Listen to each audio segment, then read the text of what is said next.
Hello friends, आज हम पढ़ेंगे संविधान के महत्वपूर्ण अनुच्छेद 1 से 395 में जो भी इम्पोर्टेंट है उसको हम लोग यहाँ रिवीजन करेंगे। जैसे कि हमारे संविधान में 22 भाग, 395 अनुच्छेद और 12 अनुसूचियाँ हैं, जिसमें भाग एक में अनुच्छेद 1 से अनुच्छेद 4 तक है। भाग 1 में संघ एवं उसका राज्य क्षेत्र है। अनुच्छेद 1 में भारत राज्यों का संघ है। भारत कई राज्यों से मिलकर बना है ना, इसलिए अनुच्छेद 1 में क्या लिखा है? भारत राज्यों का संघ है। अनुच्छेद 2 में नए राज्यों का प्रवेश, नए राज्यों को कैसे बनाया जाएगा उसकी नियमावली है अनुच्छेद 2 में। अनुच्छेद 3 में राज्यों के क्षेत्रों की सीमाओं और नामों में परिवर्तन करने का आदेश किसको है? राष्ट्रपति को। राज्यों के क्षेत्रों, सीमाओं और नामों में परिवर्तन करने का आदेश राष्ट्रपति महोदय को होता है। ये अनुच्छेद 3 में है। और भाग 1 इस तरह हमारा कंप्लीट हुआ। फिर भाग 2 में नागरिकता का प्रावधान है।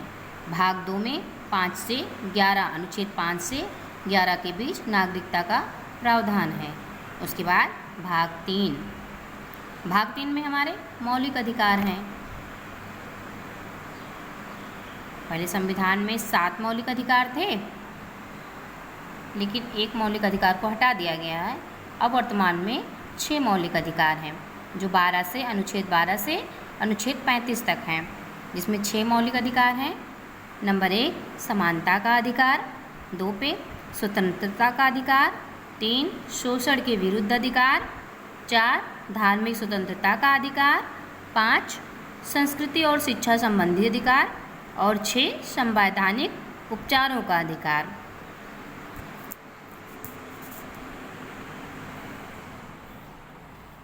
उसके बाद भाग 4 आता है। भाग 4 का भाग 4A, इसमें 51 A मौलिक कर्तव्य, जो कि संविधान में पहले नहीं था, इसे बाद में संविधान संशोधन के द्वारा जोड़ा गया मौलिक कर्तव्य, जो कि रूस से लिया गया है। स्वर्ण सिंह समिति की सिफारिश पर वर्ष 1976 में 42वें संविधान संशोधन के तहत संविधान में इसे शामिल किया गया। मौलिक कर्तव्यों की संख्या वर्तमान में 11 है।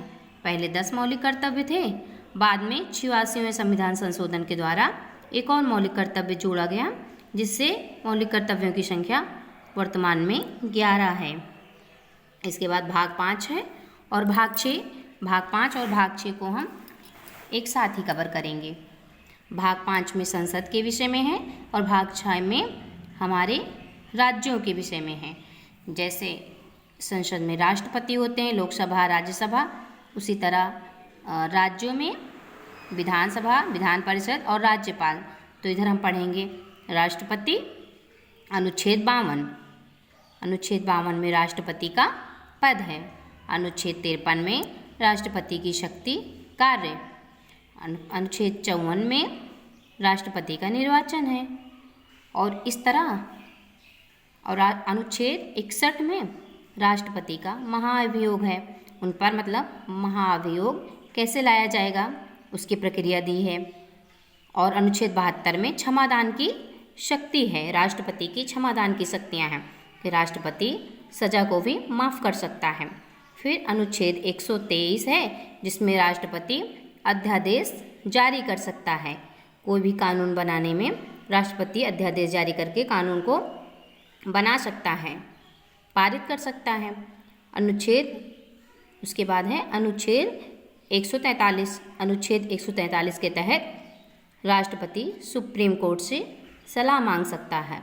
अगर कोई मैटर हो तो राष्ट्रपति चाहे तो सुप्रीम कोर्ट से सलाह ले सकता है, और सुप्रीम कोर्ट सलाह देने के लिए बाध्य भी है। हाँ, लेकिन राष्ट्रपति चाहे तो उसकी सलाह को माने या ना माने, ये क्वेश्चन पूछा भी गया है।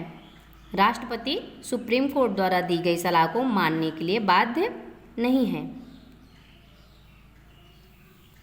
और उसी तरह इधर राज्यों में जिस तरह इधर राष्ट्रपति हैं, उसी तरह राज्य में राज्यपाल होते हैं।